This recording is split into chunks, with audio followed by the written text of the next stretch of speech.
Okay, it's 12 o'clock. It looks like it's time to start, and welcome to Flux on EAS.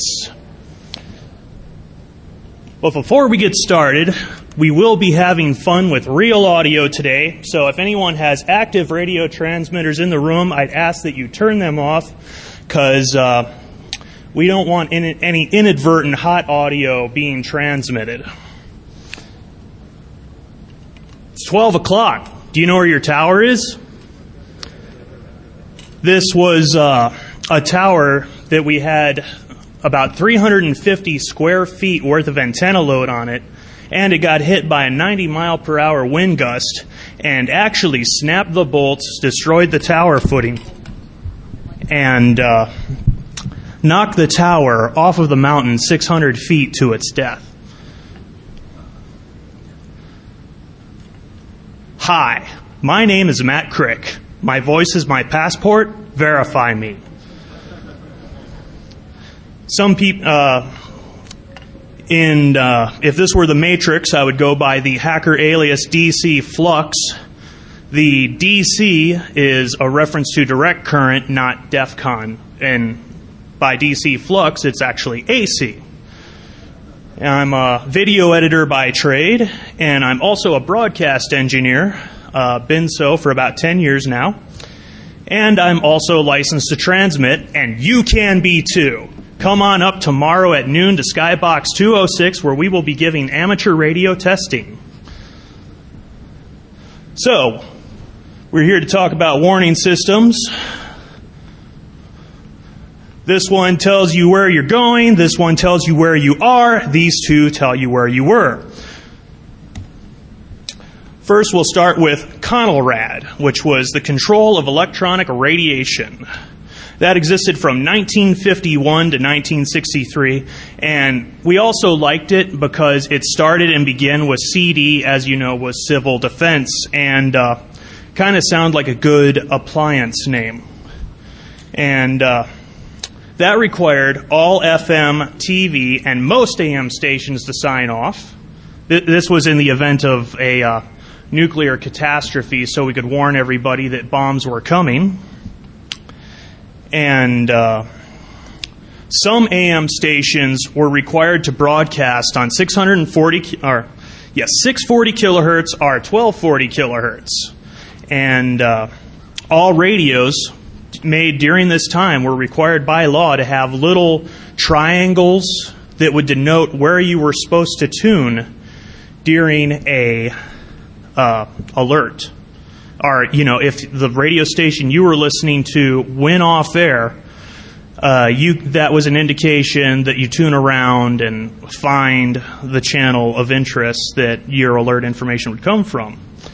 And that was signified by the transmitter carrier of the station would drop for 5 seconds, turn on for 5 seconds, and then off for 5 seconds, then 20 seconds of 1,000 hertz alert tone, which sounds like...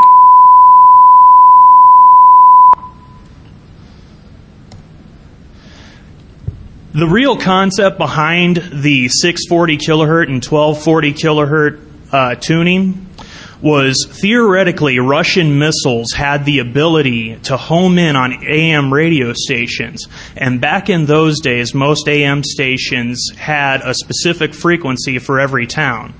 So you could home in on that was the theory. You send these missiles out to home in on specific AM stations. But the problem with that is to do the real-time direction calculations and bearing as the thing is in flight, you need your average Woolen-Weber style AN FRD10 HF direction finding array, such as this one located at the Naval Security Group in San Diego, California. But it probably would be if you sort of aim the missile right, you probably could build a detector that would set it off while it was over it. But that won't account for any in-flight wind gusts or stuff. But then again, back in those days, if the missile went off 30 miles outside of its target, it was considered a hit. Okay, and the problem with the system is it's subjected the transmitter at the station to the Conelrad stress test, as engineers of the day like to refer to it as. So this led to transmitter power supply failure, because your average 50,000 watt transmitter really doesn't like being turned on and off very fast. And if it did, you'd probably blow the fuse at the local power substation, or you'd forget to switch into the secondary Pi network, and the output of the transmitter could fail.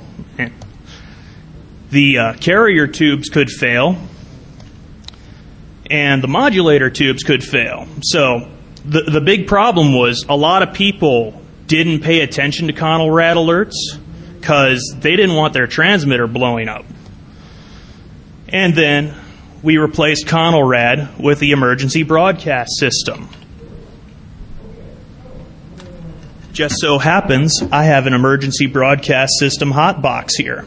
Not a whole lot to it. Pretty much it's a couple of tone decoders and a couple of encoders and some relays.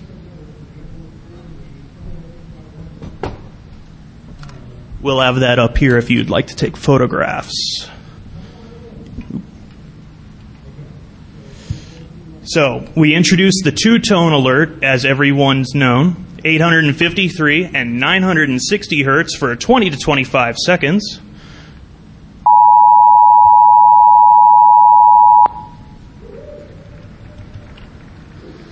And the problem with the system was it required 24 hours a day, 7 days a week, manned stations to relay alerts. Because all it would do is signal that an alert was present, and it would be up to the operator to read from a card as to what type of level alert it was. And we also had the EBS stress test, which wasn't quite as bad as the Conelrad stress test, but people ignored it because stuff failed anyways.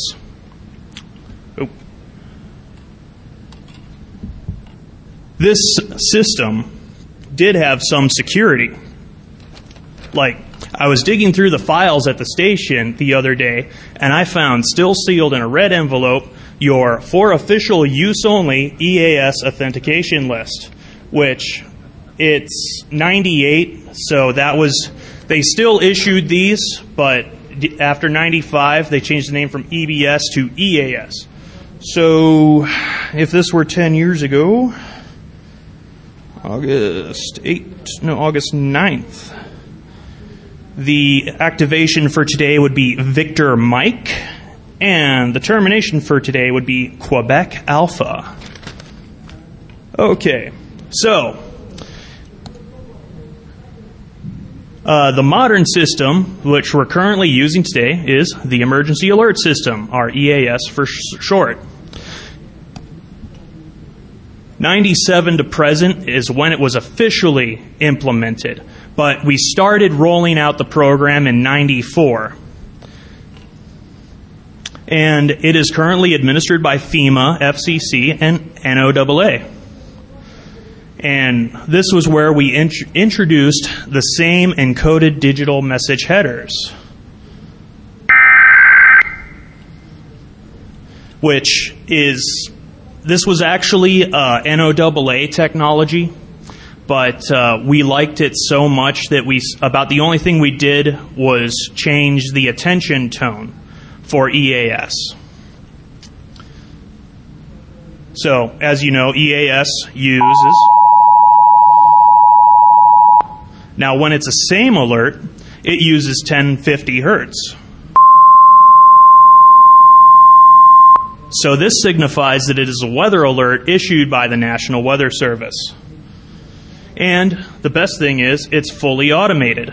So that meant that stations no longer had to staff 24 hours a day, 7 days a week. Like at our station, we have a live DJ 4 hours out of a 20-hour day. And the nice thing that with EAS is we could have a lot more alerts. But the ones we really care about are emergency action notification, emergency action termination, National Information Center, and National Periodic Test. Although these are rare, and no one's pretty much seen any of the three, except for EAN, which is the one that has inadvertently been transmitted, because I understand some guy put in a telephone line somewhere and he left it open and it inadvertently triggered a dial-up network that I understand was restricted to the Chicago area. And other less important roles that is what it's commonly used for, but by the government these are considered entirely secondary roles, are the NOAA weather alerts, the recent addition of Amber Alerts, and local emergencies. So, who's got to participate?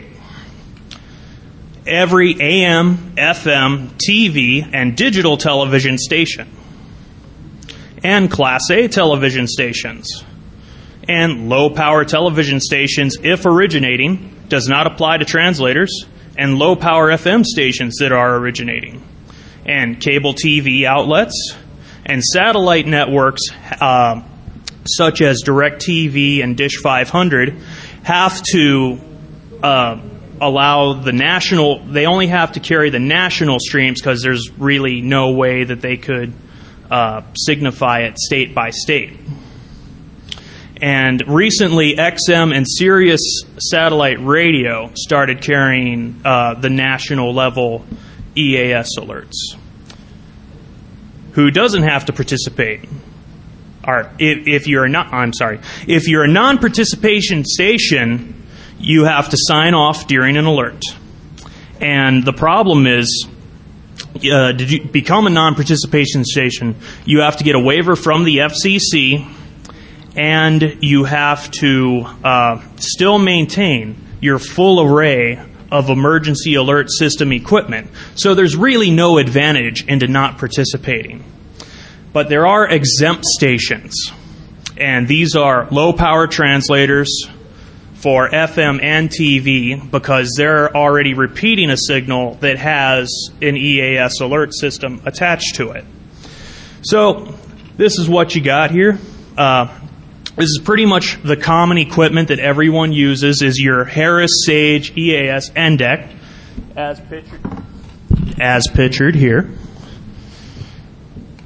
Pretty much this is the most common piece of equipment, because the company Harris is sort of like a mail order catalog for broadcast stations, and this is what they carry. So any station that has like a Harris transmitter will have this. And there are other companies that make this stuff, like Gorman Redlick. They actually made my EBS decoder over there. Technologics, I believe, is one. And Megahertz makes EAS boxes for the cable industry. And I believe Triolithic also makes EAS boxes. And there are a couple of other manufacturers out there, but that's just all I could remember off the top of my head. Also pictured in this photograph, which I don't have a spare so I couldn't bring it with me, is the Sage RM3 multi-receiver array. That is, it can be configured, but by default it comes with an AM, an FM, and a National Weather Service receiver in it. So what's in the box? It's got an AMD 80C188 processor, a Texas Instruments ADSP2115 digital signal processor device to do all the modem functions, and it can accommodate up to 6 receivers. It also has 6 COM ports for communicating to external devices, such as what we have displayed here. Is I have the multi-station relay panel, and I also have the VGS 840 video character generator. And it also has computer I/O, but that's one of the 6 COM ports, and it's just comes to the front panel and says computer, and that's about all it's got going for it. So, the EAS protocol, it consists of a header, which is pretty much the same alert tones that you heard, and we'll discuss what's in that a little bit later. And then you're supposed to follow that by a 1-second pause, and then an attention signal of the 853 and 960 hertz for 8 to 25 seconds, and then you can send your message, which is audio, video, or text messages. We're pretty much technically doing all three because we'll have a demo a little bit later that shows a little strip running across the top of the screen. And 120 seconds here. I should point out that national level alerts have no time limit, but most of these boxes have 2 minutes worth of memory for audio storage in them, which is why that's written into the protocol. And then we end with the EOM terminator, which 3 times, and we'll discuss that a little bit later. So let's get started. We've got the preamble. This is a consecutive string of bits, just something so that the modem can sync up with the incoming audio and the limiters can start finding a level, and so it can sort of link to it. But it is transmitted before each header and each end of message code. Then after that, we have ZCZC. This is the identifier that indicates that it is a same our EAS alert. And why we use ZCZC is this bunch of letters does not appear in any word I have seen. And then we follow that by an organization code, which there were 5, but now we're down to 4. EAN no longer exists. PEP is used instead. And I had to argue this with the FCC compliance specialist at our recent county EAS meeting. And they didn't believe me until they found a recent copy of the Part 11. So after org is EEEE. This is the codes. The codes that specify what we're alerting people for. The most important one, of course, is EAN, EAT, NPT, and whatever the other national level was. And the other less important codes that are the ones that are routinely used are the National Weather Service area. Oh yeah, check your local plan. We'll talk about that a little bit later. Such as the most important one of those is required monthly and required weekly tests. Pretty much we like to test our stuff and verify that it works once a week. And we've got tornado watches, tornado warnings, flash floods, floodings. And recently we've added what I like to call post-September 11th codes, such as hazardous materials emergencies, evacuation immediate, radiological hazard warning, law enforcement messages, local area emergency, and we also added our tsunami warnings, which if you don't live on a coast and you've got one of these, you probably want to take that out of the valid list of codes that your box will receive, because in this, it's right under required weekly test, and people who build their own messages inadvertently select that and will send out a tsunami warning. And now we've got PSSCCC, which this defines our geographic targeting of where we want the alert to affect. Now the first number is P, which defines the county subdivisions such as northeast, northwest. It's like 1 through 9 for those. Check the rules, and then I'll tell you what's what. Pretty much all you need to know is 0 is all of the county subdivisions. And SS defines state, which each state has a number designation. Once again, check your state code or your state, such as this state of Arizona EAS plan, which was distributed in 1997, by the way, and no one has updated it since, even though several places in the state have changed area codes, but that's a handy item. And CCC will define the individual counties or cities. Once again, there you look up where you want the thing to land. And now the next is plus TTTT. You replace the T's with the numbers, by the way. And this is the valid time of your message. Say, 24 hours, you'd put in there plus 2400. And it's in 15-minute increments for the first hour. Then after the first hour, it's in 30-minute increments for whatever reason. But I haven't tested the box here yet as to whether it would work with something like plus 0915. Might inadvertently explode. And the next is the time it was sent, which JJJ is your Julian calendar days, which I didn't see that it made it to the DEF CON CD, but just pretty much type into Google Julian calendar, and it'll pop up with what day, what month and day, and then it'll give you the number that you need to know. And don't forget here that there are 366 Julian days in a leap year, so that might throw off your calculations by 1 or 2 if you don't take that into account. And then you have the time in UTC when the alert was issued for. So I believe we're minus 8 hours, we're minus 7 hours here. So you have to send your alert for the next day and 7 hours into the future. And now we have the 8-character string of L's. This is where you put who you are. If you're National Weather Service, you put on there NWS. And if you're a radio station, put on your call sign. If you're an AM station, you don't have to follow it with a designator. But if you're an FM or a TV station, you have to follow it with, such as the example I've used here. It would be WOPR/TV. But because you're not allowed to use minus, because minus is part of the separators in the code.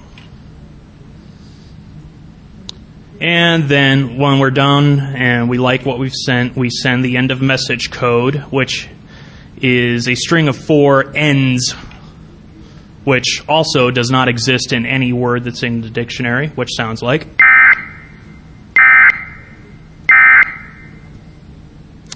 Yes, several people have heard that. So, what do you need for an example emergency alert notification? Well, we got our preamble, we got the ZCZC, and we will say it's a primary entry point. We are sending an emergency action notification, and I didn't look this up. The configuration software for my Sage Index knew what that area was, which I believe that is included on your DEF CON CD, which you should have somewhere in your close proximity. And we want to make it last for 24 hours. And today is Julian Day 222. And we will issue it at 0000 hours, which is actually 5 o'clock p.m. yesterday. But because it's 24 hours long, it will be in effect until 5 o'clock p.m. today. And then our designator, of course, I don't have to tell you what that means. So, what type of security do we have on the EAS index? We no longer have an authentication list, so that's out the window. Pretty much the only security is these really goofy baud rates and really goofy tones. Like, take a look at that, 1562.5 hertz. Well, I could see that, and that would divide by half a hertz. But the 2083.3, I mean, what is that? And just for comparison purposes, I have like the standard Bell 103 300 baud over a telephone network Of course, there are two sets of tones for that, originating and receiving. And then the Bell 202 standard, which is commonly used over radio, which is easy to understand, 1200 baud, or 1200 hertz, 2200 hertz as well. And yeah, pretty much these goofy tones is their whole security thing. But as you'll discover, you sit down with a calculator and you understand why those tones are significant. They perfectly divide by common computer integers, except for the alert tones. But hey, those will be off half a hertz and no one will notice anyways. So, now that we know what the whole security system is to keep people from sending these tones, what can you use to send them? I like this unit because I helped design it. It is the Bionics Tiny Track 4, which is actually built in town by Bionics. And that's got on it an AT-Mega 644. I'm not really a software guy, by the way. I'm more of a hardware one. But more importantly, it's got 20 megahertz crystal to run the clock. It'll have transmitter control. And it's got AFSK encode.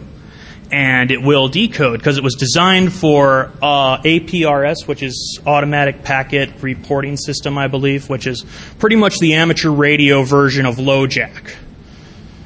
And you also got on there 2 COM ports for computer I/O, and you can have an optional LCD, and I actually had one, but I believe I left it up in the room, otherwise I'd show it to you. But you add on to there your LCD, 4 buttons, and if you're really good at writing software, bam, pocket index. Just add a couple more batteries and a speaker, and away you go. But, you know, this is about, I believe the kit sells for $45 and another $12 for the case, but maybe you want something smaller. And the other night, I did a Google search, and I found this little guy, same gen. It's got an AT Tiny 45, 4 megahertz clock, and it's encode only. But, and there's also a code example at this URL that's at the bottom here. But if you wanted to, you could get that down to like, I don't know, 6 components, because that's pretty much all you need if you want a hardware-based tone generator. And I'm sure some of you software guys might be writing code as we speak to do it with a sound card-based solution. So, say we're a local radio station. Who do we listen to for EAS alerts? Well, we listen to Local Primary 1, Local Primary 2, and the National Weather Service. Now, the FCC would like you to listen to 2 of the 3. But most stations, because they'll have the extra receivers, listen to all 3 just in case one of the other 2 fails, and they don't want to go in and mess with reconfiguring the index, such as jumpering wires over in the middle of the night. And it's always fun when you get one of those call. And local LP1 is local primary, by the way, which is pretty much the highest power station that has backup facilities in your area. But local primaries can either be FM, AMs, or in some cases TV stations. So check your local listings. So who's local primary 1 monitoring? Well, they're listening to the local sheriff, state PBS, because they issue some state alerts. They're also listening to the National Weather Center via radio networks that you probably had no idea existed. Army National Guard, National Weather Service, of course, and local primary 2. And I didn't have time to prepare a slide for this, but I just found out recently that National Weather Service also has to listen to local primary 1 or 2. So that gives the potential for a signal to go back upstream and then go back down from your point. So, pretty much, if you wanted to take something over, you would probably want to do it at the highest level. It's a tiered system, so you'd probably want to do it as high as you could get, such as at the microwave, I'm sorry, wrong one. Like I said, check your local listings, such as this state of Arizona EAS plan, but it hasn't been updated. But there's useful information here, such as phone numbers for offices that shouldn't be published because they didn't bother to redact it before they PDF'd it. And like I said, those radio networks that you had no idea existed, as well as who National Weather Service is, or who local primary 1 and 2 are listening to, and who the local stations, the closer stations, are listening to after that. That's filled with good, useful information. And also, while you're digging around, see if you can find a county alert plan. This goes into more detail, and it'll also specify what codes everyone should have in their box and who to call in case this junk don't work. And, yeah. So, as high up on the chain as you can go, such as the microwave repeater station on the roof of the phone company in Washington, D.C.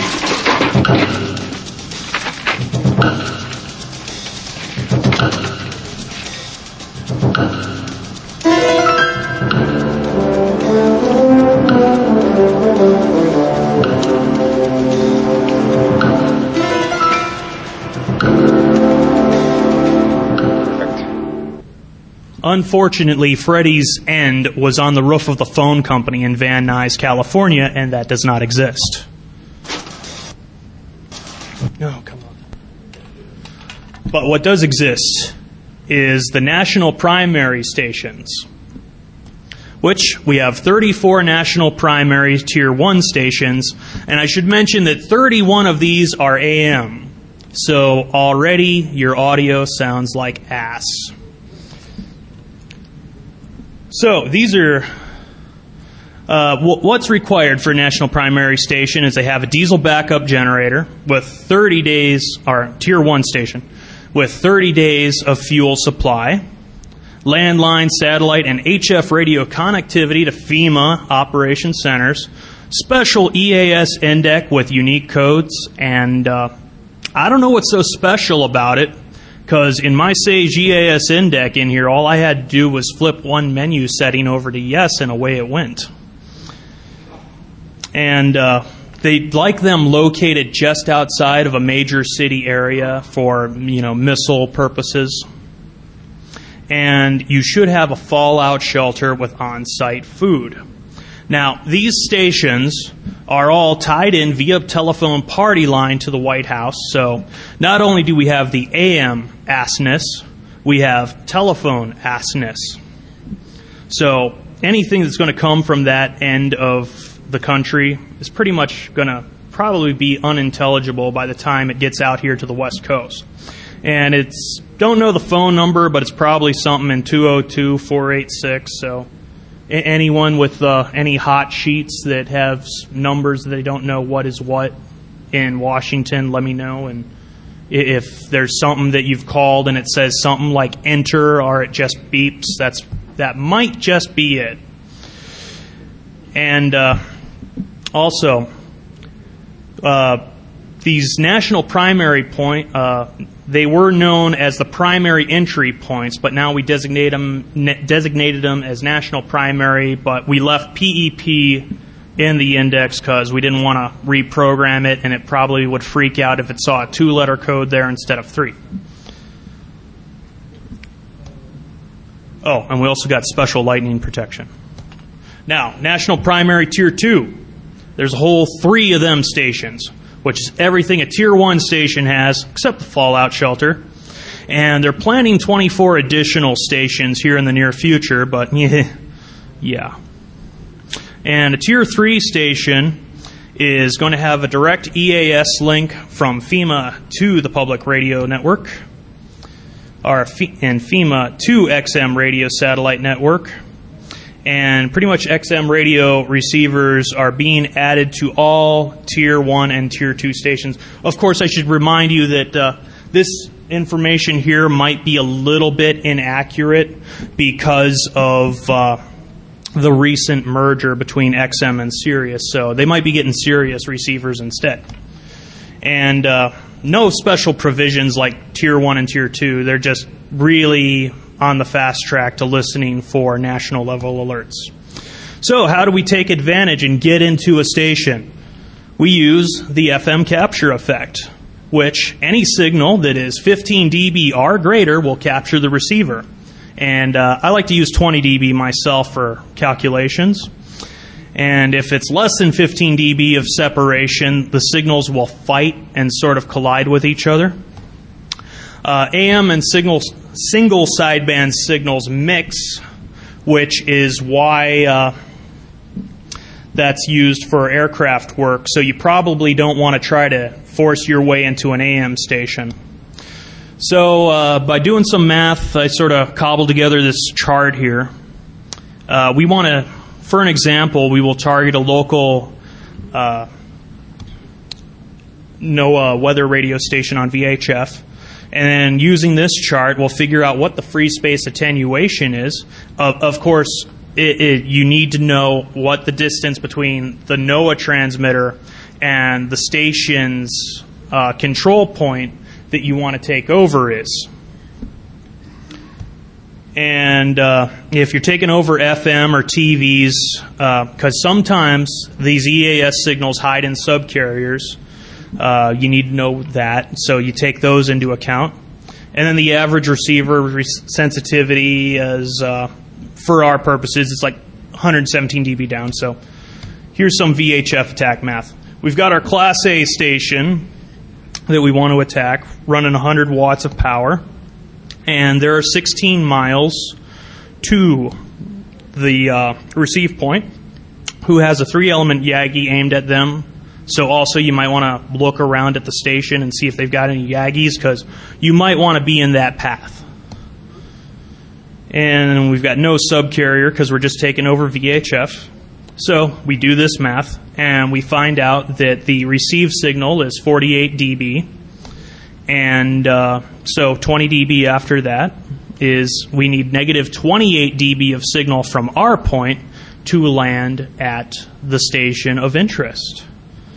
So how did we do that? We get your 100-watt VHF mobile radio with 100 watts of power, which the last 3 that I have were given to me, but I should point out, if they're crystal controlled, you probably want to order crystals on the fundamental, not the frequency it's actually on, because they might get suspicious that you ordered all 8 NOAA channels.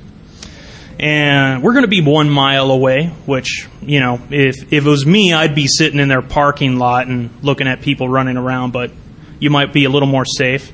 And we also got to take into account that 3-element Yagi that's on their end. And we're going to be using a low-gain magnet mount on our car. And once again, no subcarrier. So here's the math to make that work. Our signal should be negative 22 dB by the time it lands at the station. So how does one take over? We got your message formatted right with your header, alert tones, and audio message less than 120 if you're using a weather code. If not, you don't have to worry about that. Then we got the location and the high amounts of power, and then, well, what happens? And now, give me a second while I hook this up for our demonstration.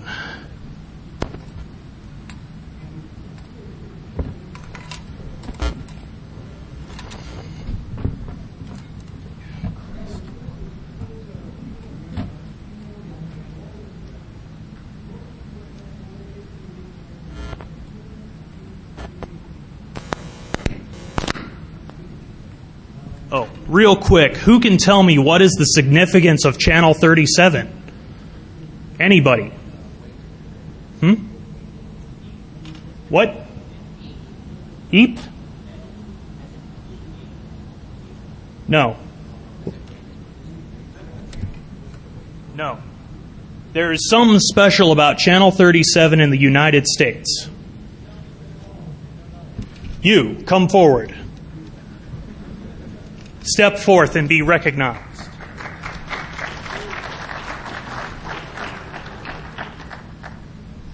Correct. Channel 37 is specifically reserved for radio astronomy use in the United States.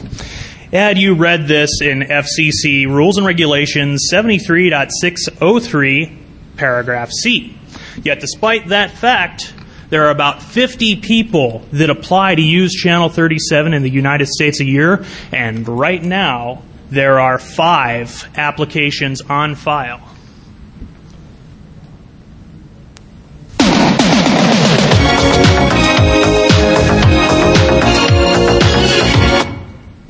Only joking, only joking. Because remember, Rick is bad for you. And I do apologize here. I thought that my box was going to run a message at the top of the screen, or at the bottom of the screen, so my titles are on the top of the screen. So there are, I got on titles when I am sending tones out of my DVD player into the box. So you can pay attention to delay times if you so wish, but I come up here and I send.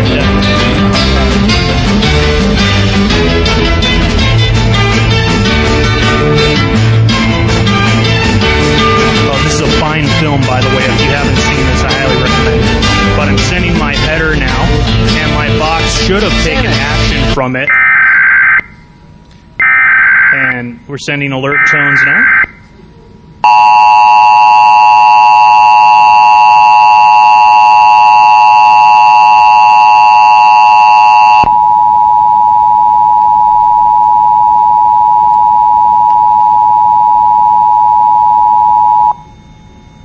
As the Secretary General of the United Nations, an organization of 147 member states who represent almost all of the human inhabitants of the planet Earth, I send greetings on behalf of the people of our planet. We step out of our solar system into the universe seeking only peace and friendship, to teach if we are called upon, to be taught if we are fortunate. We know full well that our planet and all its inhabitants are but a small part of this immense universe that surrounds us, and it is with humility and hope that we take this step.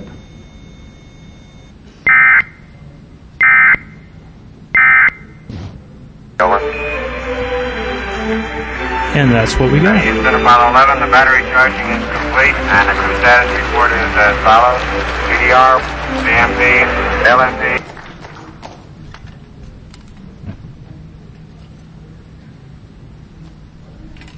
So, where are we going? EAS, the next generation? I kid you not. That is what they're referring to it as. Which was supposed to come out in 2007, and, it'll go into the future until they come up with something better. And there we're trying to introduce something called CAP, the Common Alerting Protocol, which has a provision for audio, video, and text files. So theoretically, when they get the specifications finalized, your local box will plug into the internet, which is perfect.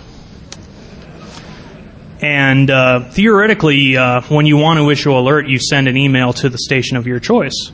And it also has geographic targeting, kind of like this has, but it has it more on a higher level, whereas the person originating, I understand, selects which stations he wants it to be heard on and which areas.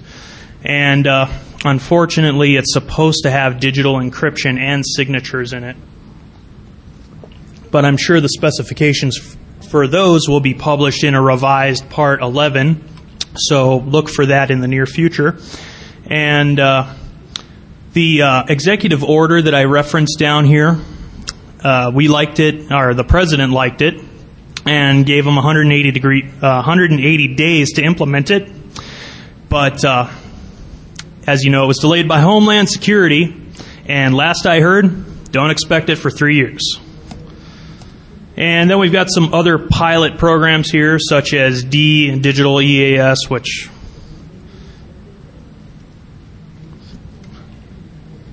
pretty much no one can agree on anything, so everyone makes their own little standards. And it's pretty much turns it into a whole mess. That's probably why it's delayed 3 years, is because these people are meeting with these people over here and nothing's getting done. And would you like to know more? If so, I will be in the Track 2 Q&A room here in a quick, just as soon as I get all my marvelous junk off of the stage. And if not, I thank you for your time and try to enjoy yourselves the rest of the day. Thank you.